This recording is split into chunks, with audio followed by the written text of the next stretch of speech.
ఏమంటే మీకు అందరికీ తెలుసు, అమ్మా నాన్నలు లేనప్పుడు అసలు 16-17 ఏండ్ల మగ పురుషులు యవ్వనస్తులు ఎలా ఉంటారో, వాళ్ళు చేసే అల్లరి, వాళ్ళు చేసే పనికి మాలిన పనులు ఎలా ఉంటాయో ప్రత్యేకంగా చెప్పడం అవసరం లేదు. తల్లిదండ్రులు లేనప్పుడు పిల్లల్ని ఒకసారి గమనించండి, అస్సలు చూడలేరండి తల్లిదండ్రులు. 16-17 ఏండ్ల పిల్లల్ని అయితే వాళ్ళ ఆలోచనలు మారిపోతాయి, వాళ్ళు చూసే చూపులు మారిపోతాయి. ఇక మగాడైతే వాడు ఫోన్లో ఏం చూస్తాడో కూడా తెలియదు తల్లిదండ్రులు ఆబ్సెన్స్లో ఉన్నప్పుడు. ఆ వయసులో ఉన్న 17 ఏండ్ల పిల్లవాడిని తీసుకొచ్చారు. 17 ఏండ్ల అంటే సామాన్యమైన విషయం కాదండి, అది మొత్తం 60 ఏండ్ల వయసు కదా. ఒకవేళ మానవ జాతి మొత్తం 70 ఏండ్ల వయసు కలిగిందని అనుకుంటే యావరేజ్గా, అదే అన్నాడు కదా, ఆయుష్కాలం ఎంతట 70 ఏండ్లు, అధిక బలం ఉన్న ఎడల 80 ఏళ్ళు. ఈ మొత్తం వయస్సుల్లోకెల్లా అత్యంత ప్రమాదకరమైన వయస్సు ఏదైనా ఉందంటే ప్రధానంగా 17 ఏండ్ల వయసే.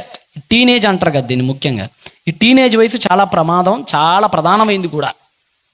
మీకు అందరికీ నిర్భయ తెలిసి ఉంటుంది. నిర్భయ తెలుసమ్మా?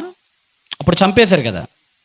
ఢిల్లీ కాంగ్రెస్ ప్రభుత్వం జరుగుతున్నప్పుడు, బీజేపీ గవర్నమెంట్ రాకముందు పెద్ద వైరల్ అయిపోయింది కానీ ఢిల్లీలో కూర్చొని పాపం రాత్రిపూట బస్సులో ప్రయాణిస్తున్న అమ్మాయి, ఒక 6 పాశవిక మృగాలు బస్సులోనే ఆ అమ్మాయి మీద పడి చెరిచి అంతటితో వదలకుండా, ఇంక నేను చెప్పకూడదు, మీరు వినకూడదు అయితే కొన్ని మాటలు, అంత కఠినంగా అత్యంత పాశవికంగా ప్రవర్తించారు. మృగాలు కూడా సిగ్గుపడి తలదించుకునేలాగా ప్రవర్తించారు.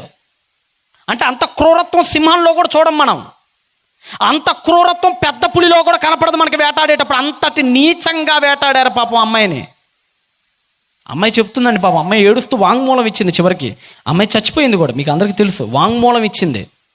వాంగ్మూలంలో ఎంత దారుణమైన మాటలు అంటేనండి, ఇనప రాడ్లు దూర్చారటండి పాపం. ఎక్కడ అంటే ఏం చెప్పమంటారు, నువ్వు నేను మన తల్లి గర్భాల నుంచి ఎక్కడి నుంచి అయితే వచ్చామో అక్కడ అమ్మాయి చచ్చిపోతూ ఒక మాట అనింది. చచ్చిపోతూ వాంగ్మూలం ఇస్తే ఏమనిందంటే, అయ్యా నేను చచ్చిపోతున్నా, నాకు అర్థమైపోతుంది, 6 నన్ను రేప్ చేశారు, కానీ ఒకడున్నాడయ్యా 6లో, సుమారుగా వాడికి 17 ఏండ్ల వయసు ఉండొచ్చు అన్న అంచనా. వాడికి మేజర్ కూడా కాడు, వాడి మీసాలు కూడా ఇంకా రాలేదు సరిగ్గా వాడికి. వాడు చూపించిన టార్చర్ నా లైఫ్లో ఎప్పుడూ చూడలేదని చెప్పేసిందండి. ఎప్పుడు ఐ నెవర్ సే. 6లో బాల నేరస్తుడే అత్యంత పాశవికంగా ప్రవర్తించాడని నిర్భయ తన వాంగ్మూలంలో పేర్కొంది. ఎప్పుడు చూడలేదు నేను అలాంటి టార్చర్. ఎంత టార్చర్ అంటే అది నాకు పెట్టిందే, వాడు తాగిన మందు బాటిల్ పగల కొట్టి ఆ పగిలిపోయిన గాజుల్ని పెట్టాడయ్యా, పేగులు కూడా బయటికి లాగేసాడయ్యా. ఏడుస్తుంది, వాణ్ణి మాత్రం వదలొద్దయ్యా. వాంగ్మూలం ఇచ్చి చచ్చిపోయిందండి అమ్మాయి. ఆ సన్నాసిని ఏం చేసిందో తెలుసా ప్రభుత్వం? ఆడికి ఇంకా 18 ఏళ్ళు రాలేదు, వాడు ఇంకా 17వ ఏట అని చెప్పేసి కొన్ని రోజులు జైల్లో పెట్టి ఆయన వదిలేసింది. మళ్ళా పైగా ఓ పనికి మాలిన విషయం ఏంటో చెప్పమంటారా, ఈ పనికి మాలిన వాళ్ళ ఫేసులు కనపడకుండా నల్ల ముసుగేసేస్తారండి వీళ్ళకి. మీకు చూస్తారు కదా మీరు టీవీలో, ఏమేస్తారమ్మ వీళ్ళకి? ఎందుకు నల్ల ముసుగు ఎందుకు? చూపించా దరిద్రుని సమాజానికి చూపించాడిని.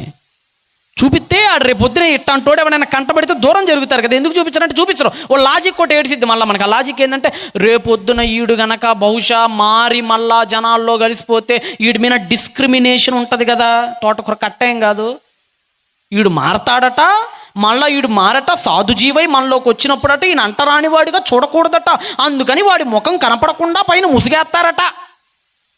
జరిగే పని లేనట. అసలు కొద్దిగైనా మారే అవకాశం ఉన్నాడు, అంత కఠినంగా ఉంటాడు, అంత దరిద్రంగా ఉంటాడు.